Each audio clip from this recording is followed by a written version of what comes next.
Hi, this is Gary with MACMOST.com. Let's look at using autofill in numbers.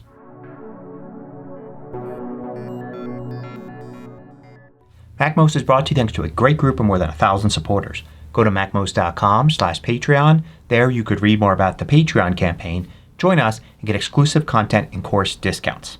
Now if you need to fill a range of cells in numbers with a single value or a pattern of values, you can do so easily using one of three autofill methods.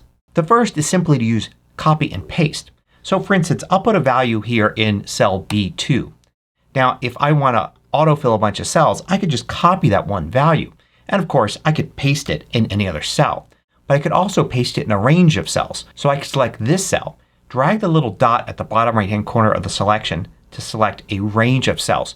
Or I could click in the first cell and then hold the Shift key down and click in the last cell.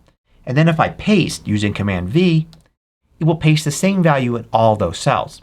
A quick way to do that for an entire column is to double click on the header here. So if I double click on B right there, you can see how it selects all of the cells in that column but not the header.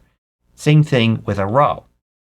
So if I wanted to put that value that I copied in column D, I can just double click there and Command V to paste. Now this also works if you have multiple values. So for instance, if I put a 2 here and a 3 here and then I select these three cells, I can copy and paste it somewhere else like that. I could also select a range and paste it and you can see how it repeats those values. It'll do that for rows and columns. So this group that's 2 by 3 here I can copy and then paste like this and you can see how it just repeats that pattern. Now the second method is to use the special autofill feature in numbers. To use that, select a cell like this one and then move your pointer over it and hover towards the bottom center. Notice when I do so there's that little yellow dot there. If I click and drag that yellow dot down, you can see how it autofills everything that I add to the selection.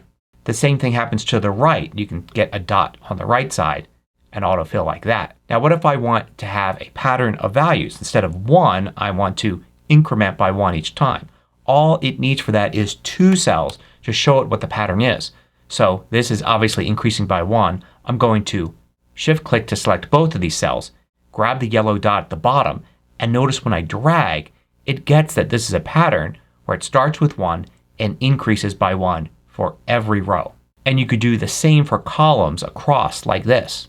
The pattern could be something different. So I could put values like this in the first 2 cells, then select them both and use the yellow dot and drag down and you see I get it by 5s. Or I could do something like this and you can see I get it by tenths. It works the same way with date values. You could type a date like this and another date and then you can use the yellow dot to autofill. But with date values it's actually even easier because if you just enter one date, it gets that you probably don't want to repeat that same date over and over again. If you do, you can always use the copy and paste method to do so. But for autofill, it just takes one value. It'll assume you're increasing by 1 day for every row. But that doesn't mean you can't use 2 values to show it a pattern. So I could show it something like this and then 1 week later, and then it'll take that pattern and give me weeks instead. It works for months as well. So I could do something like this and then something like this for January and February and then drag and you see I get the first of every month. Now if I were to type January and then a year, I get what looks like just a month and a year. But if you look at the actual value at the lower left, you see that it's actually the first day of that month. It's just going to automatically format this. So the cell is formatted to be like that. And in that case, it's really easy to drag and then get months. It works like that in the columns too. So if I type this here in the first cell, you can see the actual value is the first of that month for this year. And if I autofill, you can see I get months across the top. It even works with letters. If I type a letter like this and I autofill, then you can see how it automatically increases it by 1. So it's really easy to create sample values like this. Another case where it works is if you type a word or words and then a number like that. Then you can drag and you can see how it increases the number there. So again, really easy to make sample values. Now what if I have some regular values across the row like this and then I put a formula here. I'm just going to do a simple formula to add B2 plus C2 plus D2 like that, and I get that. Now if I autofill, selecting all of those across and drag the yellow dot down, you can see for these values it actually just copied them. In this one it copied it as well, but the formula automatically changes to stick with the row. So here is B2 plus C2 plus D2. This is B2, C3, and D3, and row 4, row 5, etc. So a better way to do this may be to actually just autofill this one column here, and then when you fill in the actual data here, then these formulas will work correctly because they'll be relative to the row they're in. But you could also teach it an increment, like I'll put a 2 there and I'll just repeat these like that, copy this formula like that, and now if I autofill, it works as expected. This one increments by 1. These two stay the same since the two sample values I gave it were the same, and then the formula works on its own row with relative values, and you can see the result there. Now there's a third way to do autofill, and you may already be doing this without even thinking of it as autofill. And that is to not have any blank rows in your table.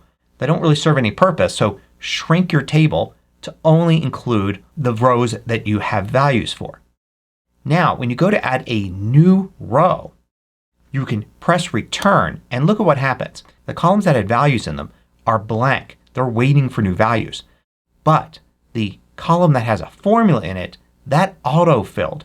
It assumed that you wanted the same formula there. So all you need to do is add these values, but you don't have to add the formula again. Go to add another row. I'll just press return again, and I can do the same. I never have to enter the formula again. It auto-fills when you add a new row.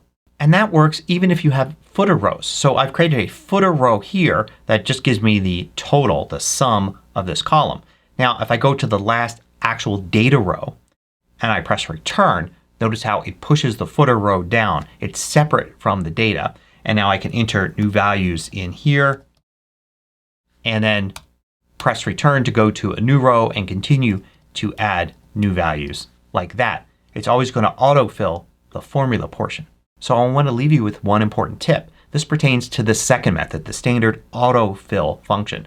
Instead of having to select the cells and then drag the yellow dot, you can actually do this with the keyboard. So I'm going to use the arrow keys to navigate to the beginning of the cells that I want to use as the pattern. I'm going to use the Shift key and the down arrow key, so I select both. Now if I use Command and the backslash key, that's the key over return in US keyboards, and you can see I get this yellow highlight.